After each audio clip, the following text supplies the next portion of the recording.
Fala galera, a paz de Jesus e o amor de Maria seja com cada um de vocês.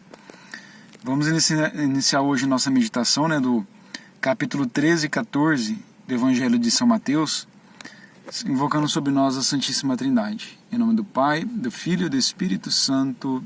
Amém.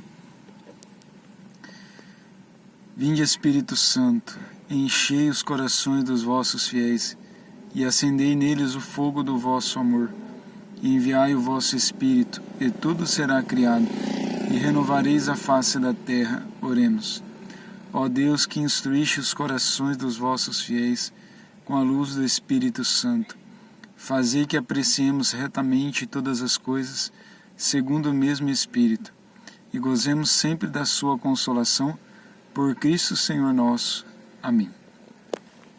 Muito bem, então, pessoal, vamos pegar lá no capítulo 13. Agora, no capítulo 13, Jesus começa uma série de parábolas que ele vai usar para comparar com o reino de Deus. Então, vamos lá, versículo 1. Naquele dia, saiu Jesus e sentou-se à beira do lago. Acercou-se dele, porém, uma tal multidão que precisou entrar numa barca. Nela se assentou, enquanto a multidão ficava à margem. E seus discursos foram uma série de parábolas. Disse ele: um semeador saiu a semear, e semeando, parte da semente caiu ao longo do caminho. Os pássaros vieram e a comeram. Outra parte caiu em solo pedregoso, onde não havia muita terra, e nasceu logo, porque a terra era pouco profunda. Logo, porém, que o sol nasceu, queimou-se por falta de raízes. Outras sementes caíram entre os espinhos, e os espinhos cresceram e a sufocaram. Outras, enfim, caíram em terra boa. Deram frutos, 100 por 1, 60 por 1, 30 por 1. Aquele que tem ouvidos, ouça. Os discípulos aproximaram-se dele, então, para dizer-lhe: por que lhes falas em parábolas? Respondeu Jesus: porque a vós é dado compreender os mistérios do reino dos céus, mas a eles não. Ao que tem, se lhe dará, e terá em abundância, mas ao que não tem, será tirado até mesmo o que tem. Eis porque lhes falo em parábolas, para que vendo não vejam, e ouvindo não ouçam nem compreendam. Assim se cumpre para eles o que foi dito pelo profeta Isaías: ouvireis com vossos ouvidos e não entendereis, olhareis com vossos olhos e não vereis. Porque o coração deste povo se endureceu, taparam os seus ouvidos e fecharam os seus olhos, para que seus olhos não vejam e seus ouvidos não ouçam, nem seu coração compreenda, para que não se convertam e eu os sare. Mas quanto a vós, bem-aventurados os vossos olhos, porque veem, ditosos os vossos ouvidos, porque ouvem. Eu vos declaro, em verdade, muitos profetas e justos desejaram ver o que vedes, e não ouviram. Ouvir o que ouvis, e não ouviram. Ouvi, pois, o sentido da parábola do semeador. Quando um homem ouve a palavra do reino, e não a entende, o maligno vem e arranca o que foi semeado no seu coração. Este é aquele que recebeu a semente à beira do caminho. O solo pedregoso em que ela caiu é aquele que acolhe com alegria a palavra ouvida, mas não tem raízes, é inconstante. Sobrevindo uma tribulação ou uma perseguição por causa da palavra, logo encontra uma ocasião de queda. O terreno que recebeu a semente entre os espinhos representa aquele que ouviu bem a palavra, mas nele os cuidados do mundo e a sedução das riquezas a sufocam, e a tornam infrutuosa. A terra boa semeada é aquele que ouve a palavra e a compreende, e produz fruto, 100 por 1, 60 por 1 e 30 por 1. Muito bem, pessoal. Então esse trecho aqui que Jesus fala da parábola do semeador, essa palavra vem nos falar que o Senhor, ele não escolheu o terreno para jogar a semente. Ele não foi lá direto na terra boa e jogou. Ele jogou em todos os terrenos. Ele jogou. O reino de Deus é para todos. Agora, aqueles que vão acolher, aqueles que têm um coração acolhedor a essa palavra, é que vai fazer frutificar essa palavra. Então a gente tem que ter cuidado para que nosso coração não seja um coração infrutuoso. Um coração que seja um terreno pedregoso, que ouve com alegria, mas logo não tem raiz e desiste, ou que cresce no meio dos espinhos e as riquezas do mundo sufocam a palavra. Então a palavra de Deus, ela tem que ser acolhida em nossos corações, e nosso coração seja um coração de terreno bom, para que possa produzir frutos. Muito bem. Agora a gente vai continuar então no versículo 24. Jesus propôs-lhes outra parábola. O reino dos céus é semelhante a um homem que tinha semeado boa semente em seu campo. Na hora, porém, em que os homens repousavam, veio seu inimigo, semeou joio no meio do trigo e partiu. O trigo cresceu e deu fruto, mas apareceu também o joio. Os servidores do pai de família vieram e disseram-lhe: Senhor, não semeaste bom trigo em teu campo? De onde vem, pois, o joio? Disse-lhes ele: Foi um inimigo que fez isto.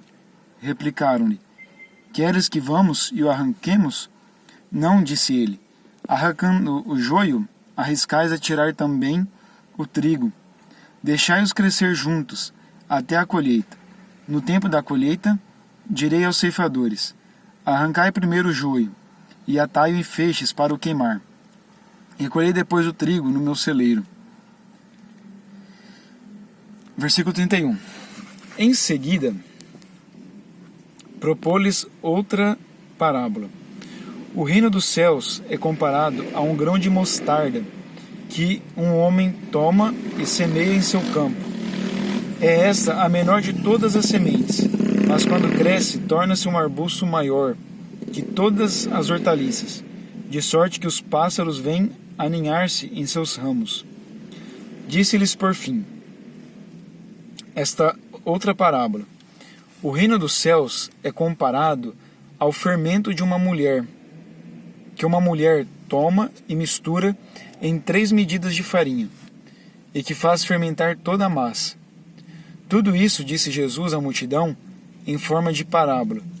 De outro modo, não lhe falava, para que se cumprisse a profecia. Abrirei a boca para ensinar em parábolas. Revelarei coisas ocultas desde a criação.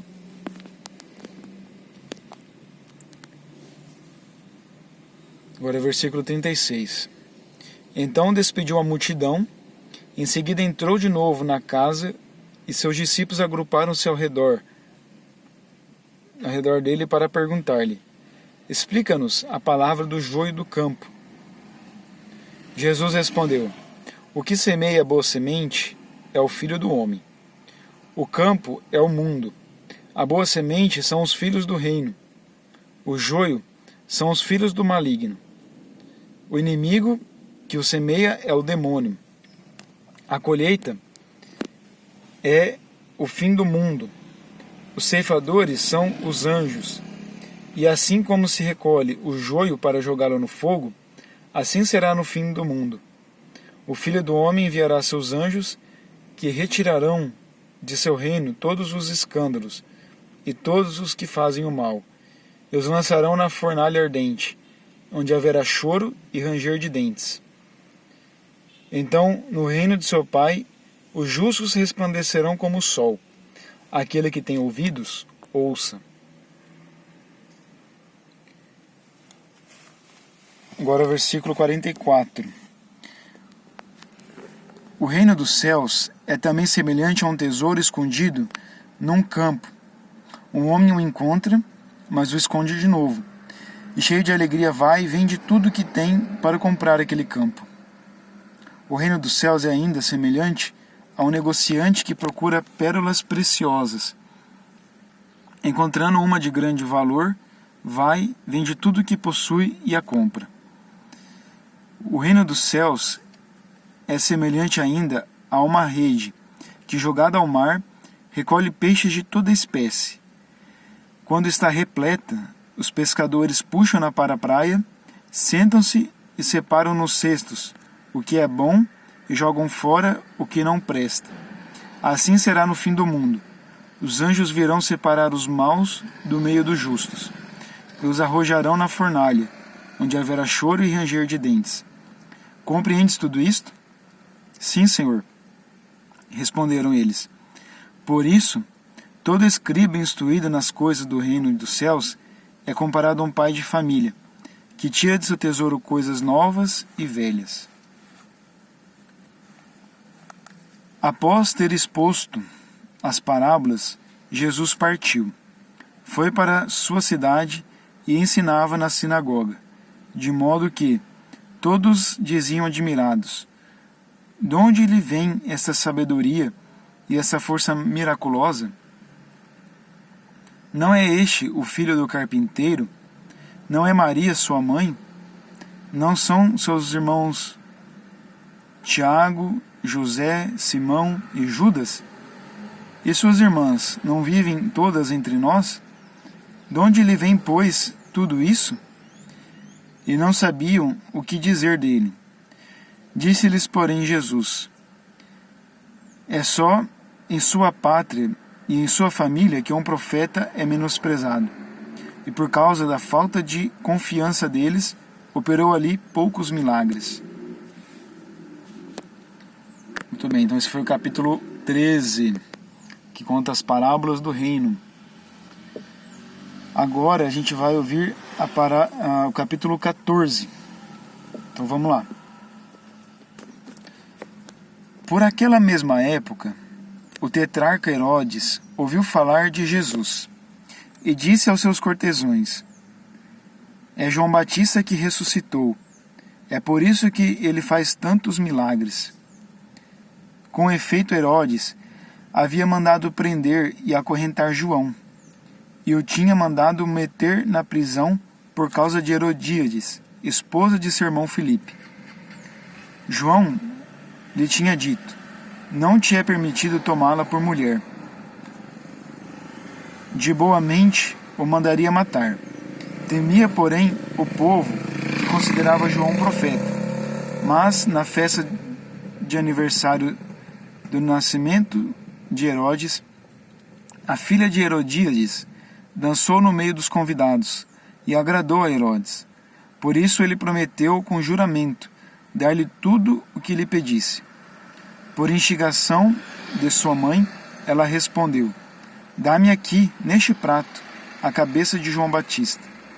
O rei entristeceu-se, mas, como havia jurado diante dos convidados, ordenou que lhe a dessem, e mandou decapitar João na sua prisão.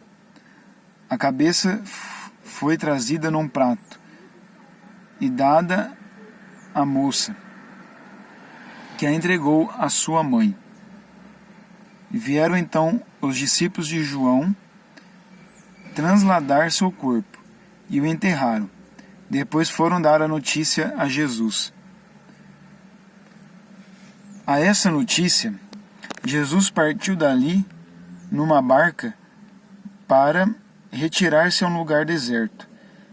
Mas o povo soube, e a multidão das cidades o seguiu a pé.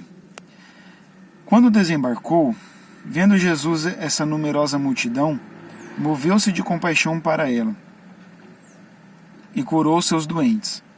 Caía tarde. Agrupados em volta dele, os discípulos disseram-lhe: este lugar é deserto e a hora é avançada. Despede essa gente para que vá comprar víveres na aldeia. Jesus, porém, respondeu: Não é necessário, dai-lhe vós mesmos de comer. Mas, disseram eles, nós não temos aqui mais do que 5 pães e 2 peixes. Trazei-nos, disse-lhes ele. Mandou então a multidão assentar-se na relva, tomou os 5 pães e os 2 peixes,